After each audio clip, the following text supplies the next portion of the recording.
ಮೋದಿ ಒಬ್ಬರೇ ಒಳ್ಳೆಯವರು, ಇನ್ಯಾರು ಒಳ್ಳೆಯವರಿಲ್ಲ. ನಾವು ಇವತ್ತು ಮೋದಿ ಅಂತಾನೆ ಹೇಳೋದು. ಆದ್ರೆ ಮೋದಿ ತರ ಎಲ್ಲರೂ ಕೆಲಸ ಮಾಡ್ಬೇಕಲ್ಲ ಮೇಡಮ್. ಹಾಗಾದ್ರೆ ಅದಾನಿ, ಅಂಬಾನಿ, ಲಲಿತ್ ಮೋದಿ ಇವ್ರಿಗೆಲ್ಲ ಕೊಟ್ಟಂದ್ರೆ ಬಿಜೆಪಿ ಅವ್ರು ಸಂತೋಷ ಪಡ್ತಾರೆ ಅಂದ್ರೆ ಅವ್ರು ಆಟ್ಲಿ ಒಪ್ಕೊಳ್ಳಿ. ಇಂಥ ಕಳ್ಳನ್ ಮಕ್ಕಳಿಗೆ ನಾವು ಸಹಾಯ ಮಾಡ್ತೀವಿ, ಕಳ್ಳರ ಜೊತೆ ನಾವಿದ್ದೀವಿ, ಇಂಥ ಬಡವ್ರ ಜೊತೆ ಇಲ್ಲ ಅಂತ ಹೇಳಿ ಓಪನ್ ಆಗಿ ಸ್ಟೇಟ್ಮೆಂಟ್ ಕೊಡೋಕೆ. ಬದಲಾವಣೆ ನಮ್ಮ ದೇಶದಲ್ಲಿ ಪ್ರತಿಯೊಂದು ಬದಲಾವಣೆ ಇದ್ದೇ ಇರುತ್ತೆ ಮೇಡಮ್. ಈ ಜೆಡಿಎಸ್ ಕಾರ್ಯಕರ್ತರಿಗೆ ಅಭಿನಂದಿಸಬೇಕು. ಕಳ್ತನ ಮಾಡಿದಾನೆ, ಮೋಸ ಮಾಡಿದಾನೆ.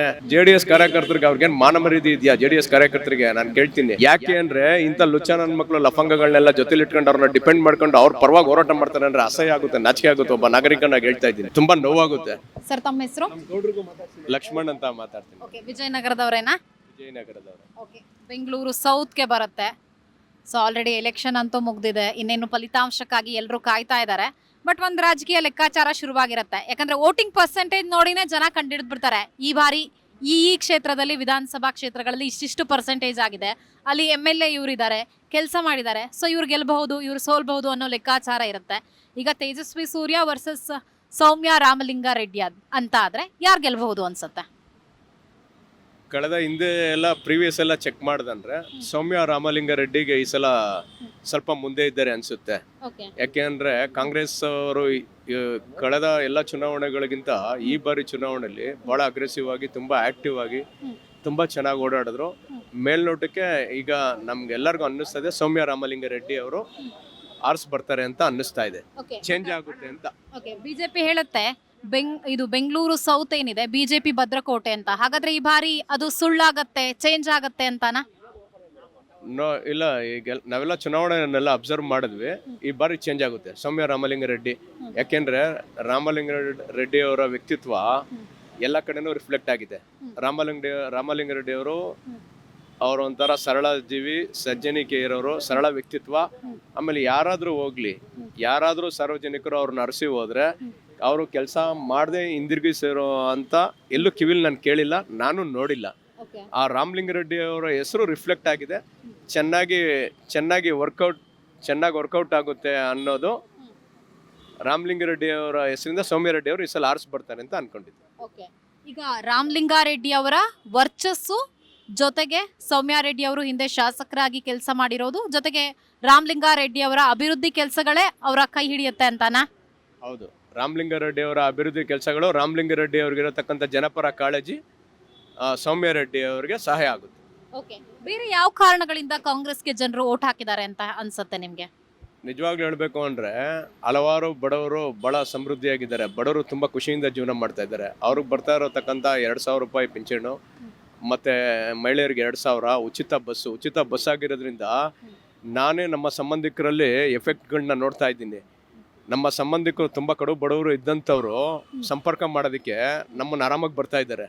ಅವರು ನಮಗೂ ಸಂತೋಷ ಆಗುತ್ತೆ. ನಾವು ಬನ್ನಿ ಅಂತ ಅವ್ರಿಗೆ ಹೇಳಿದ್ರು ಅವ್ರ ಮನೆಯಲ್ಲಿ ಮೂಲಭೂತ ಕನಿಷ್ಠ ಸೌಕರ್ಯಗಳಿಲ್ಲದೆ ಗುಂಪುಂಪಾಗಿ ಬರ್ತಾರೆ. 2-3 ಮಹಿಳೆಯರು ಸೇರ್ಕೊಂಡು ನಮ್ಮನೆಗೆ ಒಂದು ಫಂಕ್ಷನ್ ಆಗಲಿ, ಏನು ನಮ್ಮನ್ನ ಭೇಟಿ ಮಾಡೋಕ್ಕಾಗಲಿ ಬರ್ತಾರೆ. ಬಂದು 1-2 ದಿನ ಇದ್ಬಿಟ್ಟು ಹೋಗ್ತಾರೆ. ಇದೆಲ್ಲ ಏನು ರಿಫ್ಲೆಕ್ಟ್ ಅಂದ್ರೆ 2,000 ಬಸ್ಸು ಉಚಿತವಾಗಿ ಕೊಟ್ಟಿರೋದ್ರಿಂದ ಎಲ್ಲರ ಸಂಬಂಧಗಳು ಚೆನ್ನಾಗಿ ಬಿಲ್ಟ್ ಆಗ್ತಾ ಇದೆ. ಆಮೇಲಿಂದ ಎಲ್ಲರೂ ಬೇಕು ಅಂದಾಗ, ಈಗ ನಮ್ಮನೆಗಳಲ್ಲೇ ದೇವಸ್ಥಾನಗಳಿಗೆ ಹೋಗಿದ್ದಾರೆ. ಕಳೆದ ಬಾರಿ ಹಾಸನಾಂಬಾಗ್ ಆಯ್ತು, ನಮ್ಮನೆಯವರು 8-10 ಜನ ಹೋದ್ರು ಹಾಸನಾಂಬಾಗೆ. ಯಾವಾಗಲೂ ಆ ಥರ ಗ್ಯಾದರ್ ಆಗಿ ಹೋಗಿರ್ಲಿಲ್ಲ. ಇದೆಲ್ಲ ಏನಕ್ಕೆ ಅಂದ್ರೆ ಉಚಿತ ಬಸ್ಸು. ಫೈನಾನ್ಷಿಯಲಿ ಸ್ಟೇಟಸ್ಸು ಯಾರ್ದು ಹಿಂಗಿರುತ್ತೋ ಹೇಳೋಕ್ಕಾಗಲ್ಲ. ಕೆಲವರು ನಾಚಿಕೆಯಿಂದ ಹೇಳ್ಕೊಳ್ಳಲ್ಲ, ನಮ್ಮ ಹತ್ರ ದುಡ್ಡಿಲ್ಲ, ನಮ್ಮನ್ನು ಕರ್ಕೊಂಡೋಗಿ ಅಂತ. ಆದ್ರೆ ಈಗ ಹಂಗಿಲ್ಲ ಪರಿಸ್ಥಿತಿ. ಕೈಯಲ್ಲಿ ಒಂದು ಆಧಾರ್ ಕಾರ್ಡ್ ಇಟ್ಕೊಳ್ಳೋದು, ಬಸ್ ಹತ್ಕೊಂಡು ಹೋಗ್ತಾ ಇರೋದು. ಅಂದ್ರೆ ಗ್ಯಾರಂಟಿಗಳಿಂದಾಗಿ ಕಾಂಗ್ರೆಸ್ನ ವೋಟಿಂಗ್ ಪರ್ಸೆಂಟೇಜ್ ಹೆಚ್ಚಾಗತ್ತೆ ಅಂತ? ನಿಜವಾಗ್ಲೂ ಗ್ಯಾರಂಟಿಗಳಿಂದ ತುಂಬಾ ಎಫೆಕ್ಟ್ ಆಗಿದೆ. ಗ್ಯಾರಂಟಿ ಕರ್ನಾಟಕ ರಾಜ್ಯದ ಬಹಳ ಜನಕ್ಕೆ ಅನುಕೂಲ ಆಗಿದೆ, ಆದ್ರಿಂದ ಕಾಂಗ್ರೆಸ್ಗೆ ಸಹಾಯ ಆಗುತ್ತೆ. ಬಟ್ ಬಿಜೆಪಿ ಅವ್ರು ಹೇಳ್ತಾರೆ ಜನಕ್ಕೆಲ್ಲ ಫ್ರೀ ಆಗಿ ಕೊಟ್ಬಿಟ್ರೆ ಜನರು ಸೋಮಾರಿ ಆಗ್ತಾರೆ ಅಂತ.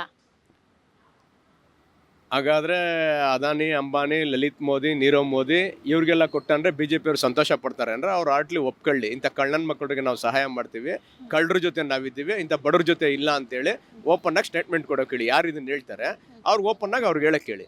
ಆಲ್ಮೋಸ್ಟ್ ಸ್ಟೇಟ್ ಅಲ್ಲಿ ಇರುವಂತಹ ಎಲ್ಲಾ ಬಿಜೆಪಿ ಲೀಡರ್ಸ್ ಕೂಡ ಹೇಳೋದು ಇದನ್ನೇ ಮೇಡಮ್. ಅವ್ರಿಗೆ ಇದರಲ್ಲೇ ಈ ಪದಗಳಿಂದ ಗೊತ್ತಾಗುತ್ತೆ ಅವ್ರಿಗೆ ನಿಜವಾಗ್ಲೂ ಬಡವರ ಬಗ್ಗೆ ಕಾಳಜಿ ಇಲ್ಲ, ಉದ್ಯಮಿಗಳ ಬಗ್ಗೆ, ಆಮೇಲಿಂದ ಕೋಮುವಾದದ ಬಗ್ಗೆ ಅವ್ರಿಗೆ ನಿಜವಾಗ್ಲೂ ಕಾಳಜಿ ಇರೋದು.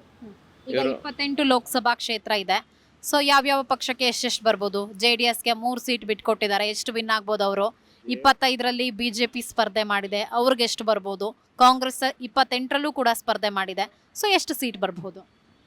ತುಂಬಾ ಪ್ರಯಾಸ ಪಟ್ಟ ಅಂದ್ರೆ JDS ತುಂಬಾ ಪ್ರಯಾಸ ಪಟ್ಟು ಮಂಡ್ಯದಲ್ಲಿ ದಡ ಸೇರ್ಬೋದು.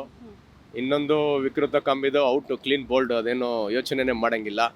ಕೋಲಾರದಲ್ಲಿ ಪಾಪ ಸುಮ್ಮನೆ ಆಟಕ್ಕುಂಟು ಲೆಕ್ಕಕ್ಕಿಲ್ಲ ಅಂತ ಸುಮ್ಮನೆ ನಿಲ್ಸಿದ್ರು, ಒಂದು ಅಭ್ಯರ್ಥಿ ಬೇಕು ಅಂತ ನಿಲ್ಸಿದ್ರು. ಅಂದ್ರೆ ಮಲ್ಲೇಶ್ ಬಾಬು ಅವ್ರು ಗೆಲ್ಲಲ್ಲ ಅಂತನಾ ಕೋಲಾರ ಅಭ್ಯರ್ಥಿ? ಯಾವುದೇ ಕಾರಣಕ್ಕೂ ಗೆಲ್ಲದೆ ಗೌತಮ್.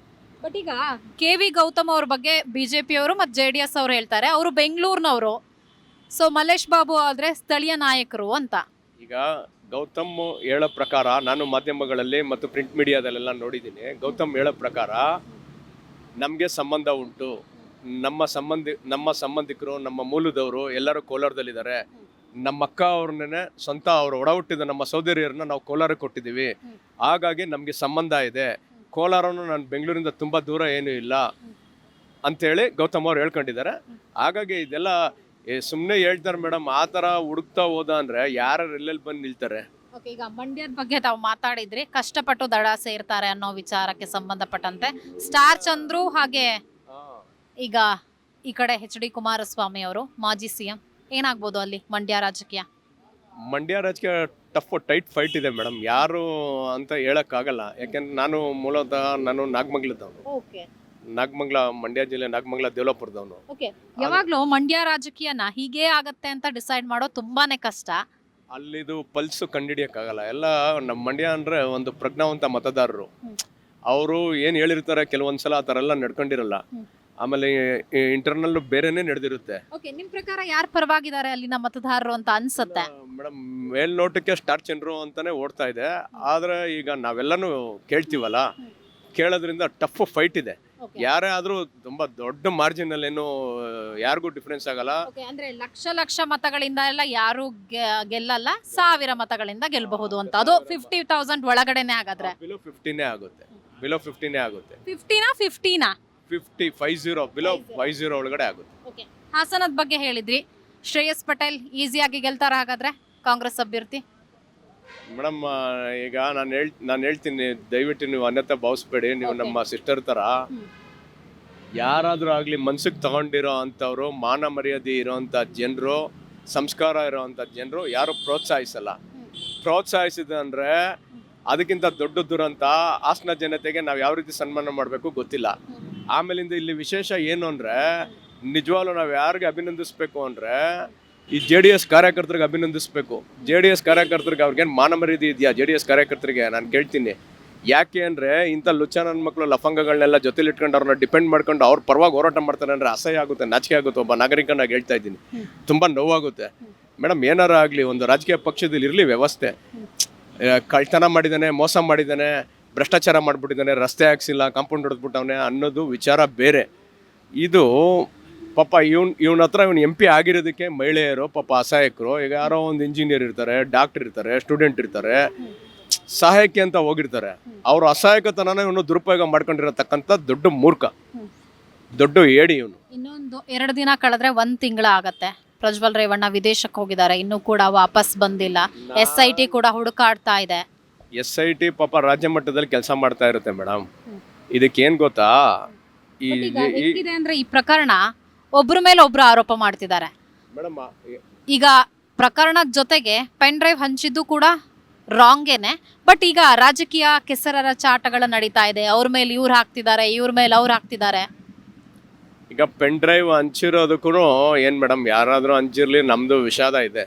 ಯಾಕೆಂದ್ರೆ ಪಾಪ ಆ ಊರಲ್ಲಿರತಕ್ಕಂಥ ಹೆಣ್ಮಕ್ಳು ಅವ್ರು ಯಾರು ಆಗಿರ್ತಾರೆ ಪಾಪ, ಏನೋ ಸಮಯ ಸಂದರ್ಭ. ನಾನು ಹೇಳಿದ್ನಲ್ಲ ಮೇಡಮ್, ಈಗ ಸ್ಟೂಡೆಂಟು ಸೀಟ್ ಬೇಕಾಗಿರ್ತದೆ, ಒಳ್ಳೆ ಕಾಲೇಜಲ್ಲಿ ಸೀಟ್ ಕೊಡಿಸ್ತಾನೆ MP ಅಂದರೆ ಧಾರಾಳ ಅವ್ನ ಮನೆ ಮುಂದೆ ಅವ್ನು ನಿಂತಿರ್ತಾನೆ, ಅವ್ನು ಈ ಥರ ಮಿಸ್ಬಿಹೇವ್ ಮಾಡಿರ್ತಾನೆ, ಈ ಥರ ದುರುಪಯೋಗ ಮಾಡ್ಕೊಂಡಿರ್ತಾನೆ. ಜೊತೆಗೆ ಇನ್ನೊಂದು ವಿಚಾರ, ಅಲ್ಲಿ ಹಾಸನದಲ್ಲಿ ಎಲ್ಲರನ್ನೂ ಕೂಡ ಅನುಮಾನದ ದೃಷ್ಟಿಯಲ್ಲಿ ನೋಡಲಾಗ್ತಾ ಇದೆಯಂತೆ.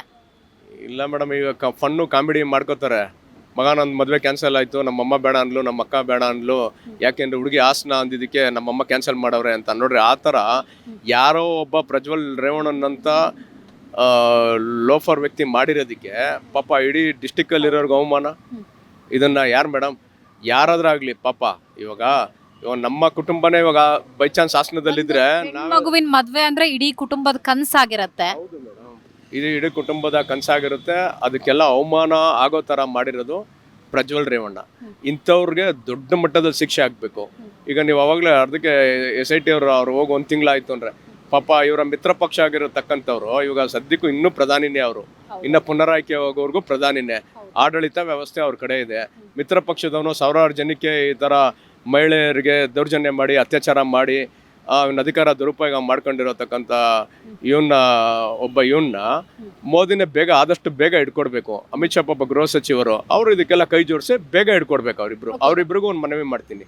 ಕಠಿಣ ಶಿಕ್ಷೆ ಆಗ್ಬೇಕು ಅಂತ ಹೇಳಿದ್ರೆ ಯಾವ ತರ ಶಿಕ್ಷೆ ಆಗ್ಬೇಕು? ಯಾಕಂದ್ರೆ ಒಂದು ಮೆಸೇಜ್ ಆಗ್ಬೇಕು. ನೆಕ್ಸ್ಟ್ ಯಾರಾದ್ರೂ ಈ ತರ ಯೋಚನೆ ಮಾಡೋದು ಕೂಡ ಹಿಂದೆ ಮುಂದೆ ಯೋಚಿಸ್ಬೇಕಾಗತ್ತೆ.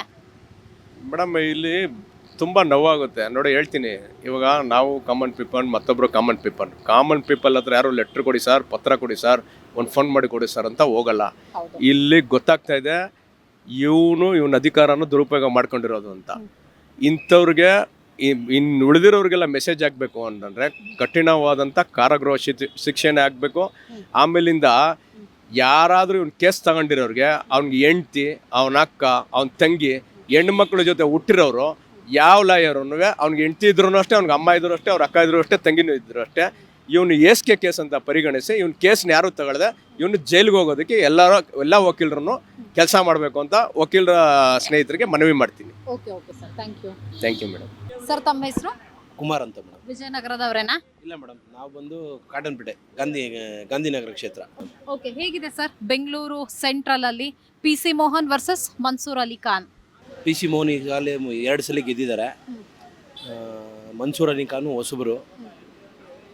ನಾವು ಯಾರಿಗೆ ಹಾಕಿದೀವಿ ಅಂತ ಹೇಳಲ್ಲ. ಅಲ್ಲಲ್ಲ, ನೀವು ಯಾರಿಗೆ ಹಾಕಿದೀರಾ ಅಂತ ಅಲ್ಲ, ಜನರ ಮನಸ್ಸಲ್ಲಿ ಏನಿದೆ, ಬಿಜೆಪಿನೇ ಕಂಟಿನ್ಯೂ ಆಗಬೇಕು ಅಂತ ಇದೆಯಾ ಅಥವಾ ಬದಲಾವಣೆಯನ್ನ ಬಯಸಿದಾರಾ, ಹೇಗೆ?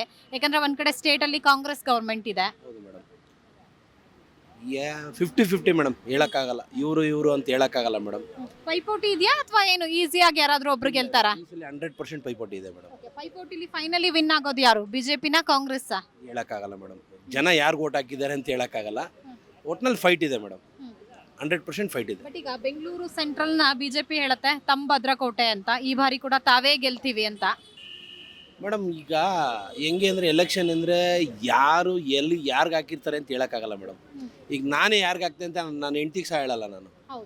100% ಯಾರು ಗೆಲ್ತಾರೆ ಅನ್ನೋದು ಬಾಲೆಟ್ ಓಪನ್ ಆದಮೇಲೆ ಅಲ್ವಾ ಮೇಡಮ್ ಗೊತ್ತಾಗೋದು. ಒಂದು ರಾಜಕೀಯ ಲೆಕ್ಕಾಚಾರಗಳು ಶುರುವಾಗಿರುತ್ತೆ. ಕೆಲವು ಸಲ ಏನು ಹೊಸ ಮುಖ ಬಂದಾಗ ಇವರಿಗೊಂದು ಅವಕಾಶ ಕೊಡೋಣ ಅನ್ನುವಂತಹ ಮನಸ್ಥಿತಿಯಲ್ಲಿ ಮತದಾರರು ಇರ್ತಾರೆ. ಕೆಲವರು ಹಿಂದೆ ಅವರು ಕೆಲಸ ಮಾಡಿದ್ರೆ 5 ವರ್ಷ ಇವರನ್ನೇ ಕಂಟಿನ್ಯೂ ಮಾಡಬಹುದು ಅನ್ನುವಂತಹ ಲೆಕ್ಕಾಚಾರದಲ್ಲಿ ಇರ್ತಾರೆ. PC ಮೋಹನ್ ಅವರು ಕೆಲಸ ಮಾಡಿದಾರಾ, ಹೇಗೆ? ಮಾಡಿದ್ದಾರೆ ಮೇಡಮ್, ಎಲ್ಲ ಮಾಡಿದ್ದಾರೆ. ಈ ಸರಿ 90% ನನ್ನ ಅನಿಸಿಕೆ ಪ್ರಕಾರ ಕಾಂಗ್ರೆಸ್ ಬರ್ಬೋದು ಅನ್ಸುತ್ತೆ ಮೇಡಮ್. ಯಾಕೆ ಕಾಂಗ್ರೆಸ್ ಬರಬಹುದು ಅಂತ ಅನ್ಸುತ್ತೆ? ಏನ್ ರೀಸನ್ಗೆ ಮತದಾರರು ಕಾಂಗ್ರೆಸ್ಗೆ ಓಟ್ ಹಾಕ್ತಾರೆ ಅನ್ಸುತ್ತೆ ಮೇಡಮ್? ರೀಸನ್ನು ಇವಾಗ 5 ಗ್ಯಾರಂಟಿ ಕೊಟ್ಟಿದ್ದಾರಲ್ಲ, ಆ ಬೇಸ್ ಮೇಲೆ ಬರ್ಬೋದು ಅಂತ ನನ್ನ ಅನಿಸಿಕೆ ಮೇಡಮ್. ಈಗ 28 ಲೋಕಸಭಾ ಕ್ಷೇತ್ರ ಇದೆ ರಾಜ್ಯದಲ್ಲಿ. ಹಾಗಾದ್ರೆ ಯಾವ್ಯಾವ ಪಕ್ಷಕ್ಕೆ ಎಷ್ಟೆಷ್ಟು ಸೀಟ್ ಬರ್ಬೋದು? ಅಂದ್ರೆ ಬಿಜೆಪಿ JDS ಏನು ಮೈತ್ರಿ ಮಾಡ್ಕೊಂಡಿದ್ದಾರೆ, ಸೊ ಅವರು ಎಷ್ಟು ಬರ್ಬೋದು? ಕಾಂಗ್ರೆಸ್ಗೆ ಎಷ್ಟು ಬರಬಹುದು ಮೇಡಮ್? ಕಾಂಗ್ರೆಸ್ ಒಂದು 13ರಿಂದ 14 ಬರ್ಬೋದು ಮೇಡಮ್. 13ರಿಂದ 14 ಬರ್ಬೋದು. ಅದೊಂದು 15 ಬರ್ಬೋದು, ಇಲ್ಲಾಂದ್ರೆ 16 ಬರ್ಬೋದು. ಬಿಜೆಪಿ ನಿಜವಾಗ್ಲೂ ಬರುತ್ತೆ ಅಷ್ಟು ಕಾಂಗ್ರೆಸ್ಗೆ ಅನ್ಸುತ್ತಾ? ಯಾಕಂದ್ರೆ 2019 ಚುನಾವಣೆಯನ್ನ ನೋಡಿದಾಗ ಕಾಂಗ್ರೆಸ್ಗೆ ಬಂದಿದ್ದು ಕೇವಲ 1 ಸೀಟು, ಬೆಂಗಳೂರು ಗ್ರಾಮಾಂತರ ಬಂದಿತ್ತು. ಈ ಬಾರಿ ಹೆಚ್ಚಿನ ಜನರು ಹಾಗಾದ್ರೆ ಕಾಂಗ್ರೆಸ್ಗೆ ಮತ ಹಾಕೋದಕ್ಕೆ ಕಾರಣಗಳು ಏನಿರಬಹುದು ಮೇಡಮ್? ಈಗ ವಿಧಾನಸಭೆಯಲ್ಲಿ 131 ಸೀಟ್ ತಗೊಂಡಿದ್ದಾರೆ ಮೇಡಮ್. ಆಗ ತಗೊಂಡಿದ್ದು ಬರೀ 78. 78ಗೂ 131ಗೂ ಡಿಫ್ರೆನ್ಸ್ ಇದೆ. ನಾವು ಆ ಬೇಸ್ ಮೇಲೆ ಹೇಳ್ತಾ ಇದೀವಿ ಮೇಡಮ್. ಈಗ ಬಟ್ ಅಂದ್ರೆ ಕೇಂದ್ರದ ರಾಜಕೀಯನೇ ಬೇರೆ ಆಗುತ್ತೆ, ರಾಜ್ಯದ ರಾಜಕೀಯನೇ ಬೇರೆ ಆಗುತ್ತೆ. ಆದ್ರೂ ಕರ್ನಾಟಕದ ಜನರು ಹಾಗಾದ್ರೆ ಕಾಂಗ್ರೆಸ್ ಪರವಾಗಿದ್ದಾರೆ ಅಂತ ಹೇಳ್ತಿದ್ದೀರಾ ತಾವು? 100% ಮೇಡಮ್. ಇಲ್ಲಾಂದ್ರೆ 131 ಹೆಂಗ್ ಬರ್ತಾ ಇತ್ತು ಮೇಡಮ್? ಈಗ ಪರ ವಿರೋಧಗಿನ್ನ ಈಗ ನಾನೇನು ಹೇಳೋದು ಅಂದರೆ ಪರ ವಿರೋಧ ಬೇರೆ. ಇವತ್ತು ಇಲ್ಲಿ ಕಾಂಗ್ರೆಸ್ ಗೌರ್ಮೆಂಟ್ ಇದ್ದಾಗ ಜನ ಕಾಂಗ್ರೆಸ್ಗೆ ಕೊಡೋ ಮೂಮೆಂಟ್ ಮಾಡ್ತಾರೆ ಮೇಡಮ್. ಯಾಕಂದರೆ ಅನುದಾನಗಳು ಇದೆಯಲ್ಲ, ಈಗ 5 ಗ್ಯಾರಂಟಿ ಇದೆಯಲ್ಲ, ಈಗ ಜನಕ್ಕೆ ಎಷ್ಟೋ ಜನಕ್ಕೆ ಫ್ರೀ ಬಸ್ ಬಿಟ್ಟಿದ್ದಾರೆ, 2,000 ಕೊಡ್ತಾರೆ, ಅಕ್ಕಿ ಕೊಡ್ತಾರೆ, ಕರೆಂಟ್ ಫ್ರೀ ಇದೆ. ಆ ಬೇಸ್ ಮೇಲೆ ಕೊಟ್ಟರು ಕೊಡ್ಬೋದು madam. Okay, Modi versus Rahul Gandhi ಅಂತ ಬಂದರೆ ಕೊಡೋಣ ಮೇಡಮ್. ಯಾವಾಗ ಒಬ್ಬರೇ ಇರಬೇಕು ಅನ್ನೋದೇನಿಲ್ವಲ್ಲ ಮೇಡಮ್, ಅಲ್ವಾ? ಬದಲಾವಣೆ ನಮ್ಮ ದೇಶದಲ್ಲಿ ಪ್ರತಿಯೊಂದು ಬದಲಾವಣೆ ಇದ್ದೇ ಇರುತ್ತೆ ಮೇಡಮ್, ಅಲ್ವರಾ? ರಾಹುಲ್ ಗಾಂಧಿ ಅವ್ರಿಗೂ ಒಂದು ಚಾನ್ಸ್ ಕೊಡಬೇಕು ಅನ್ನುವಂಥದ್ದು ಹೇಳ್ತಿದ್ದೀರಾ ತಾವು? ತಪ್ಪೇನಿಲ್ವಲ್ಲ ಮೇಡಮ್, ಅವರು ನಮ್ಮ ದೇಶದವರೇ ತಾನೇ ಮೇಡಮ್. ಬೇರೆಯವರಾದರೆ ಏನೋ ಪಾಕಿಸ್ತಾನದವರಾದರೆ ಬೇಡ ಅನ್ಬೋದು. ಅವರು ನಮ್ಮ ಇಂಡಿಯಾದವರೆಲ್ಲ ಒಂದ್ಸರಿ ಕೊಡೋಣ, ಅಲ್ವರಾ? ಇವಾಗ ಕೊಡಬಾರ್ದು ಅನ್ನೋದೇನು ರೂಲ್ಸ್ ಇಲ್ವಲ್ಲ. ಈಗ ಪ್ರಜಾಪ್ರಭುತ್ವದಲ್ಲಿ ಯಾರು ಬೇಕಾದ್ರೂ ಗೆಲ್ಬೋದು, ಯಾರು ಬೇಕಾದ್ರೂ ಸೋಲ್ಬೋದು. ಕೊಡೋದ್ರಲ್ಲಿ ತಪ್ಪೇನಿದೆ? ಓಕೆ, ಈಗ 10 ವರ್ಷಗಳ ಕಾಲ ಮೋದಿ ಆಡಳಿತವನ್ನ ನಡೆಸಿದ್ರು. ಹೇಗಿತ್ತು ಮೋದಿ ಅವರ ಆಡಳಿತ? ಮೇಡಮ್ ಮೋದಿ ಒಬ್ಬರೇ ಒಳ್ಳೆಯವರು, ಇನ್ಯಾರೂ ಒಳ್ಳೆಯವರಿಲ್ಲ. ನಾವು ಇವತ್ತು ಮೋದಿ ಅಂತಲೇ ಹೇಳೋದು. ಆದರೆ ಮೋದಿ ಥರ ಎಲ್ಲರೂ ಕೆಲಸ ಮಾಡಬೇಕಲ್ಲ ಮೇಡಮ್. ಮೋದಿ ಒಬ್ಬರನ್ನೇ ನೋಡಿ ಓಟ್ ಹಾಕೋಕ್ಕಾಗಲ್ವಲ್ಲ ಮೇಡಮ್. ಒಬ್ಬ ಕ್ಯಾಂಡಿಡೇಟ್ ನೋಡಿ ಓಟ್ ಹಾಕ್ಬೇಕಲ್ಲ ಅಲ್ವಾ. ಬರೀ ಮೋದಿ ಮೋದಿ ಮೋದಿ ಅಂತ ನೋಡ್ರೆ ನೀವು ಓಟ್ ಹಾಕೋಕ್ಕಾಗಲ್ಲ. ಬರೀ ಮೋದಿಗೋಸ್ಕರ ಎಷ್ಟು ಸರಿ ಅಂತ ಓಟ್ ಹಾಕೋಣ. ಓಕೆ, ಈಗ ಕಳೆದ ಚುನಾವಣೆಯಲ್ಲಿ ಹೇಳ್ತಾ ಇದ್ರು ಮೋದಿ ಅಲೆ ಇದೆ, ಹಾಗಾಗಿ ಎಲ್ಲ ಅಭ್ಯರ್ಥಿಗಳು ಸುಲಭವಾಗಿ ಜಯ ಗಳಿಸಿದ್ರು ಅಂತ. ಹಾಗಾದ್ರೆ ಈ ಬಾರಿ ಕರ್ನಾಟಕದಲ್ಲಿ ಮೋದಿ ಅಲೆ ಕಡಿಮೆ ಆಗಿದ್ಯಾ? ಹಂಗಿದ್ದಿದ್ರೆ ಮೇಡಮ್ ಈಗ 38 ರೌಂಡ್ ಹೊಡೆದ್ರು ಮೇಡಮ್. ಎಲ್ಲಿ ಬೆಂಗಳೂರಲ್ಲಿ ಬರಬೇಕಾಗಿತ್ತಲ್ಲ, ಯಾಕೆ ಬರಲಿಲ್ಲ? ಅಲ್ಲೇ ಕಮ್ಮಿ ಆಗಿರೋದಕ್ಕೆ 131 ಕಾಂಗ್ರೆಸ್ ಬಂದಿರೋದಲ್ವ ಮೇಡಮ್. ಇಲ್ಲಾಂದ್ರೆ ಹೆಂಗೆ ಬರ್ತಾ ಇತ್ತು? ಓಕೆ ಓಕೆ ಸಾಧ್ಯನೇ ಇರ್ತಾ ಇರಲಿಲ್ಲ. Okay sir, thank you.